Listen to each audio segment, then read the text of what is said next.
I stood there in court trying not to cry as my ex-husband's lawyer tore me apart in front of the judge. She's broke. She can't even afford a home or decent food and clothes for the kids, she said with a smirk. Why should she get them? I clenched my jaw and stayed quiet. I could feel my hands shaking. I didn't want to give them the satisfaction of seeing me fall apart. The judge nodded slowly as if he agreed. That moment felt like the air was being sucked out of my chest. All I could think about were my children, Luca and Arya. What would happen if they were taken from me and handed over to a man who only cared about control and appearances? I couldn't afford a lawyer like his. I couldn't afford anything, really. I was barely holding on. But I was here. I showed up, and I was doing everything I could for my kids then. Just as I felt myself slipping into that quiet panic where your body is still but your thoughts are screaming, my 7-year-old son stood up. Mom, he said loud enough for the courtroom to hear. Can I show the judge the letter I found in Dad's safe? The room froze. Everyone turned. Derek stiffened. His lawyer blinked like she'd just been slapped. Even the judge stopped mid-sentence. I didn't know what letter Luca meant. My heart pounded. He had never said anything about a letter. But I nodded, and as he walked toward the bench with that folded piece of paper in his small hand, everything changed. I wasn't always the kind of woman who sat in court afraid to speak. I used to be confident. I had a job I loved, friends I laughed with, dreams that felt real. But when I married Derek, things changed slowly, and then, all at once, he wasn't always cruel. In the beginning, he was charming, generous, and convincing. He told me I didn't need to work. He said I should stay home, raise the kids, and let him handle the money. You've done enough, he said once. You deserve rest. I didn't realize what I was giving up when I agreed. My independence, my voice, my safety net. I became invisible in my own life. After our daughter Arya was born, Derek started changing. He was always tired, always critical. Every dollar I spent was questioned. If I bought diapers without checking the sale price first, I got silence for hours. If I mentioned going back to work part-time, he'd remind me I didn't have a resume or say, we don't need your help. We need you to be a good mom. By the time he left, I had nothing. No savings, no lawyer, no one in my corner except my kids. He cut off the joint account and moved in with someone new. He hired a lawyer right away. I couldn't even afford one. I went to the free legal clinic at the county courthouse and stood in line for 2 hours, holding a folder full of receipts and photos of my kids eating boxed macaroni on paper towels because we didn't have clean dishes. Our apartment was small. I worked cleaning jobs under the table just to stay ahead of the rent. We didn't have cable or internet.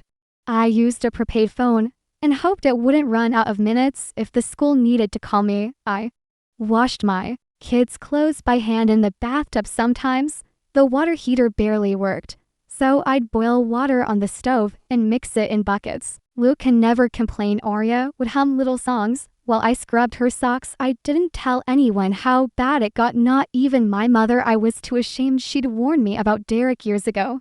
Said he looked at people like they were transactions. But I was too in love back then to listen. When the court date came, I was terrified. Derek had filed for full custody, claimed I was unfit. He said I was unstable, poor, unable to provide a good life. His lawyer was brutal. They brought spreadsheets and photos of his beautiful home. They wore expensive suits and smiled like everything was already decided. I walked into the courtroom with a borrowed dress, a hand-me-down blazer, and a plastic folder with school records, attendance sheets, and a letter from our landlord confirming I'd never missed a payment. I knew it wasn't enough, but I had to try for Luca, for Arya. That morning, Luca held my hand as we walked up the courthouse steps. Is it going to be okay? He asked. I smiled, but it felt thin. Yes, baby, it's going to be okay. But I wasn't sure.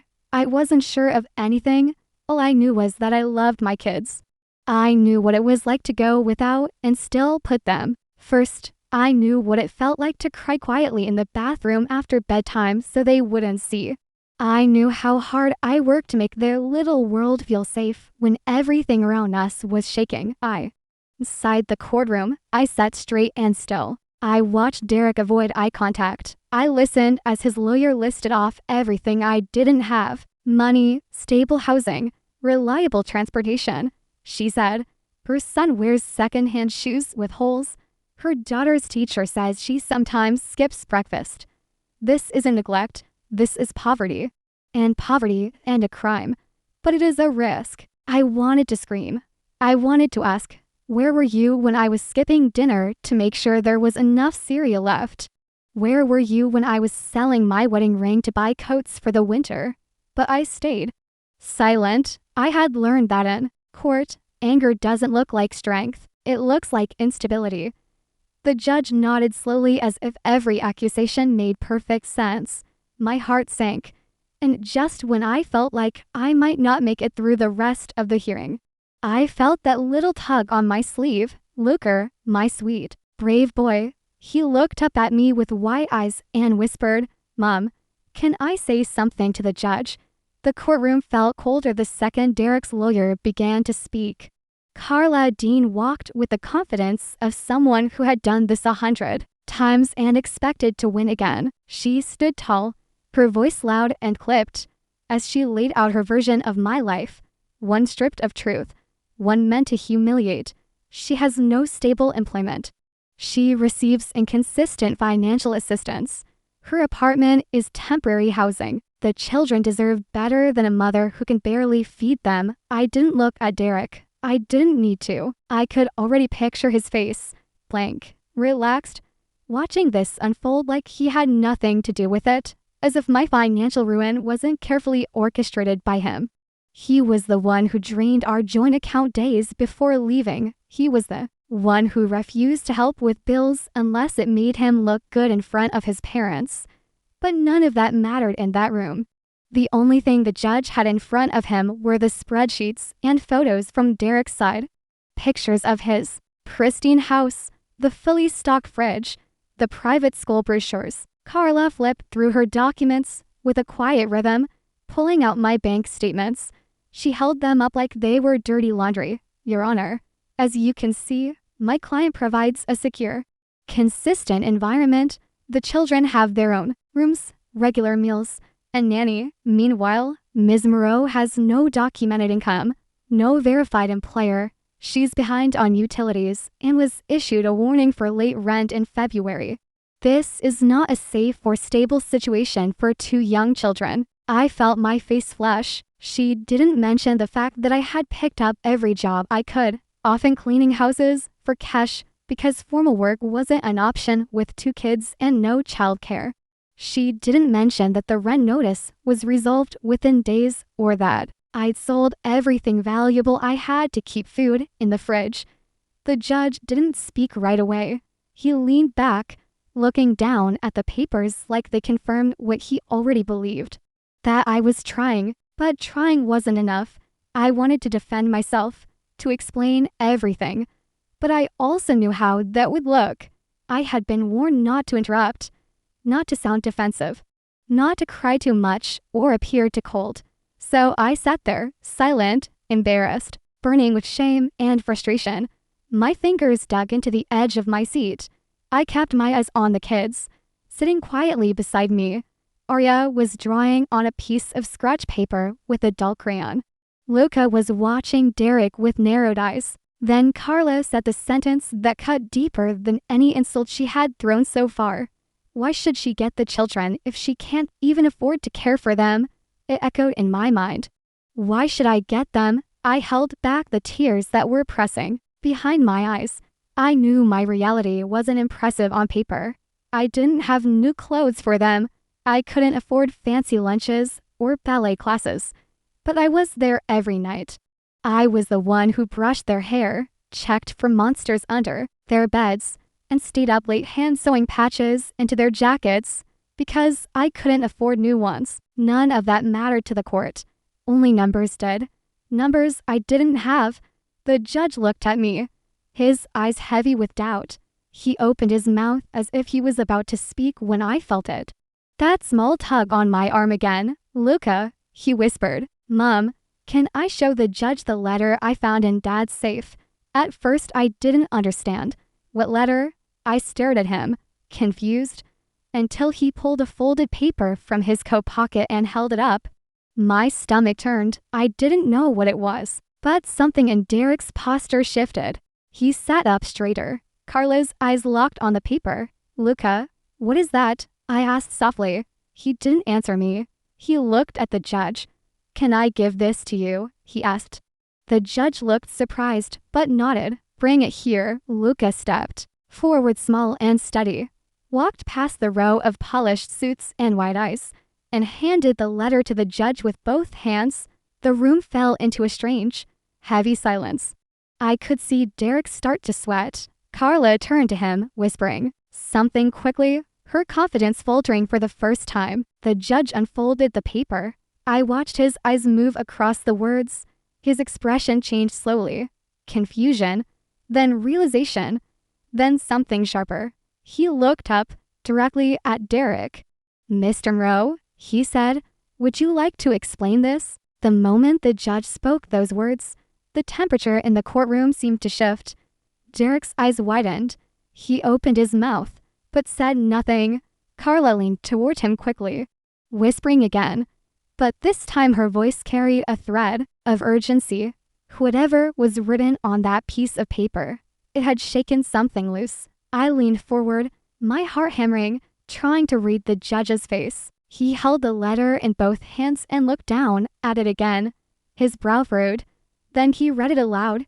To Derek Monroe, from Mel Becker, CPA, subject, strategic financial shielding, divorce preparation.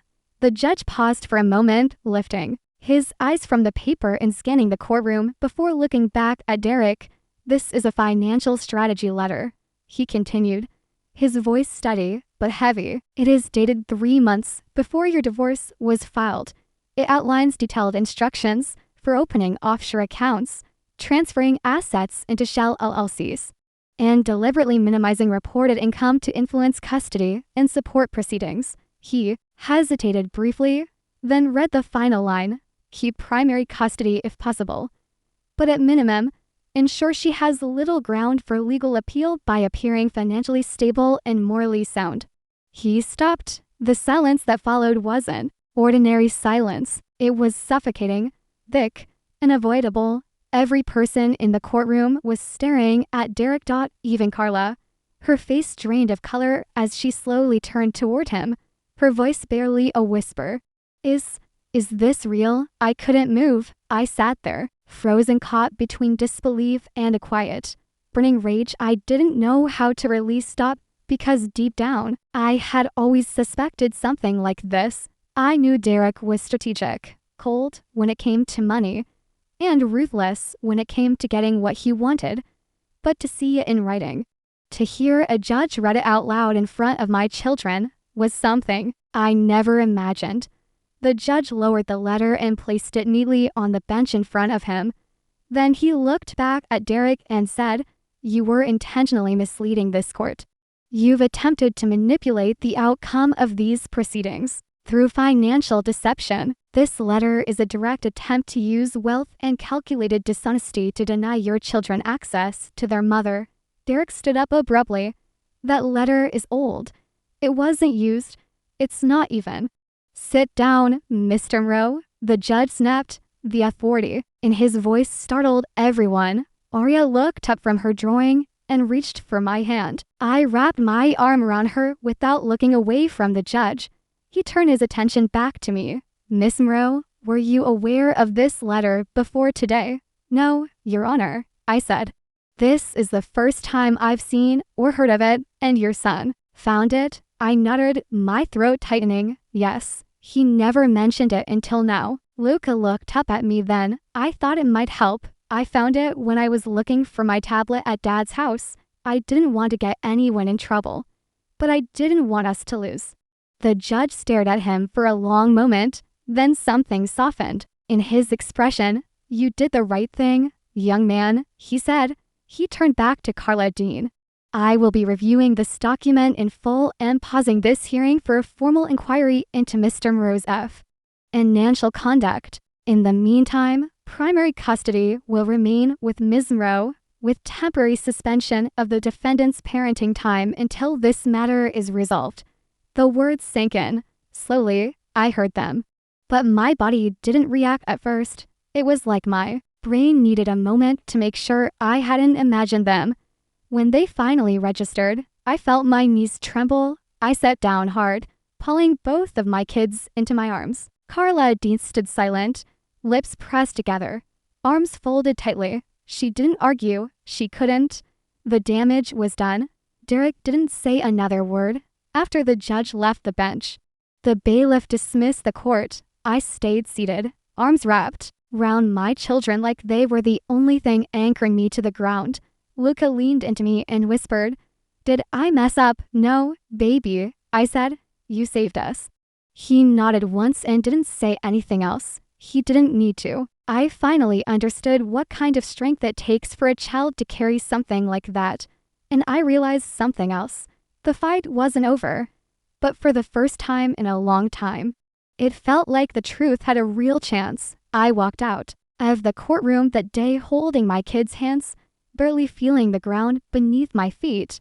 My legs were moving, but my mind was somewhere else. I kept replaying the judge's words in my head, trying to believe them. He had stopped the hearing. He had suspended Derek's parenting time. He had believed me, or at least he had finally seen the truth for himself. Outside, the air was cold. Luca let go of my hand to zip up Arya's coat. I watched him, feeling a rush of gratitude that I didn't have words for yet. How do you thank a child for something like that? For standing up and doing what no adult in that courtroom had the courage to do. A few days later, the court ordered a formal investigation into Derek's financial activity. I met with a court-appointed investigator, a woman named Miss Trent, who listened carefully, took notes, and never once looked at me like I was less than. She reviewed the letter, asked questions about our finances during the marriage, and requested permission to pull all relevant tax records and asset disclosures from both sides. I agreed without hesitation. I had nothing to hide. Derek, on the other hand, did. Within a week, his house of cards started to fall. The investigator uncovered multiple accounts registered to shell companies in Nevada and Delaware.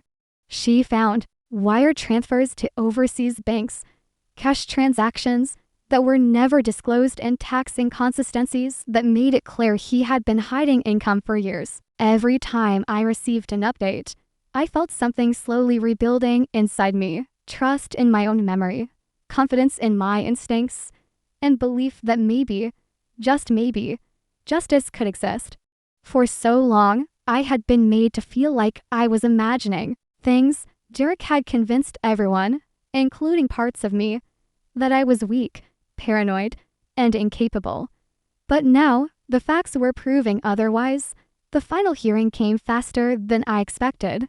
When I walked into the courtroom again, this time, with legal representation provided by a domestic support advocacy group, I stood taller. I wasn't wearing borrowed clothes. I had found part-time work cleaning offices and had saved enough for a modest black dress and sturdy heels. Small things, but they felt like armor. Derek looked different, too. The confidence was gone. His new lawyer spoke in short, tight sentences. There were no smug glances, no fake smiles. The courtroom had shifted. The judge entered and began the session with a statement. This court has reviewed the financial investigation into Mr. Moreau and finds substantial evidence of willful non-disclosure, asset concealment, and manipulation of income to gain an advantage in these proceedings. This behavior directly contradicts the best interests of the children involved. He paused and looked down at me. Ms. Moreau, in light of these findings and your demonstrated commitment to your children's well-being under difficult circumstances, this court grants you full physical and legal custody of Luca and Arya. Mr. Moreau is ordered to pay backdated child support and will be subject to monitor visitation pending further review. I didn't cry right away. I think part of me was still bracing for the moment to be taken away, for someone to say there was a mistake or a change. But no one spoke. The judge signed the order. The gavel fell. It was real. Arya squealed quietly and hugged my waist. Luca squeezed my hand. He didn't smile, but his eyes were shining steady and sure. That night we had pancakes for dinner and danced to music on the radio. Nothing fancy, just us in our tiny kitchen, laughing until the sound filled every corner of the apartment. I sat on the floor afterward, holding them both on my lap. Arya was singing. Luca was drawing something on a notepad. When I looked down, I saw what he had written, a picture of a house with 3 stick figures. Above it, he'd written, "Home is where Mom is." That letter he found was more than just a piece of evidence. It was a lifeline, a doorway out of fear and into something that finally felt like peace. He could have hidden it, thrown it away, ignored it, but he didn't, because even at 7 years old, my son knew right from wrong, and in a courtroom full of adults, he was the one brave enough to tell the truth. It's been 6 months since that day in court, but I still think about it often, not just the moment the judge ruled in my favor or the look on Derek's face, but the quiet strength it took to get there, the kind of strength that doesn't come from power or money, but from love. The kind that keeps going when everything else is gone. After the ruling, life didn't become perfect. I still work long hours. I still budgeted every grocery trip down to the last dollar. I still picked up secondhand clothes and clip coupons and said no to things other families might take for granted. But the fear was gone. The constant pressure, the feeling that someone was waiting to take everything away. That was over.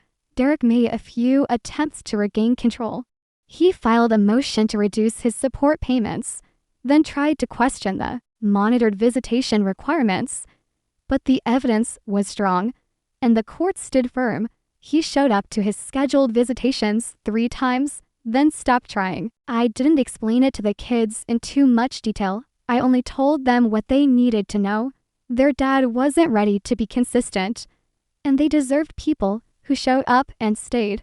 They stopped asking after a while. Lucas still talks about the letter sometimes. One evening, we were sitting on the couch and he asked, "Was I in trouble for taking it?" I shook my head and looked him in the eye. "No, baby, you were brave. You told the truth when it mattered most."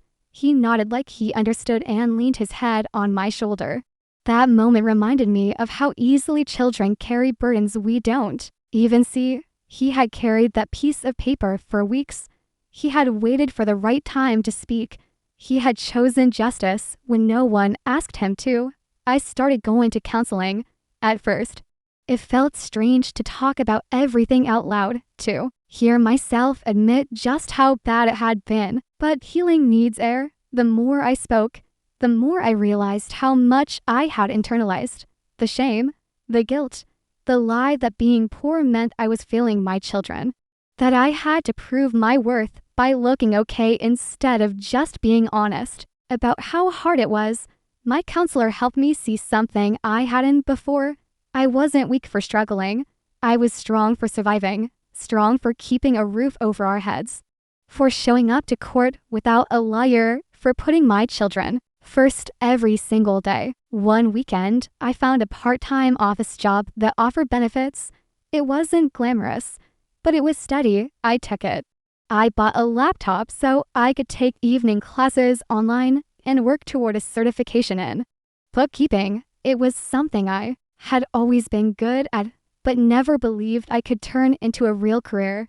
The kids started doing better, too. Arya made a new best friend at her preschool, and her teacher said she'd become more talkative and confident. Luca joined the school's art club and had one of his drawings put up in the hallway. He chose a picture of a tree with roots, thick and deep. Underneath it, he wrote one word: growing. That's what we're doing now, growing. It doesn't always feel fast or easy, but it's steady. Every week we move a little further from fear and a little closer to peace. Sometimes people ask me how I stayed so calm in court, how I didn't fall apart. The truth is, I almost did. But when you're a mother and your babies are on the line, you find a way to keep breathing, to keep standing. Not because it's easy, but because giving up was never an option. This story started in a courtroom with me being accused of being too poor to be a good mother. It ended with the truth being spoken by the smallest voice in the room, a child who knew what love looked like and wasn't afraid to prove it.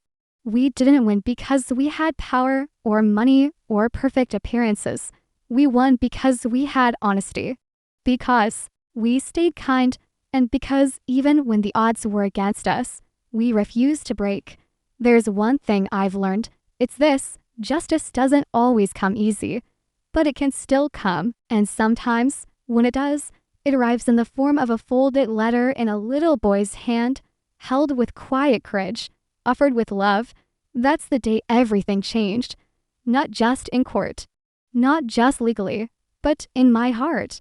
That was the day I stopped surviving and started living again. If this story moved you, if it reminded you of the quiet strength it takes to keep going when everything is against you, then please take a moment to like this video.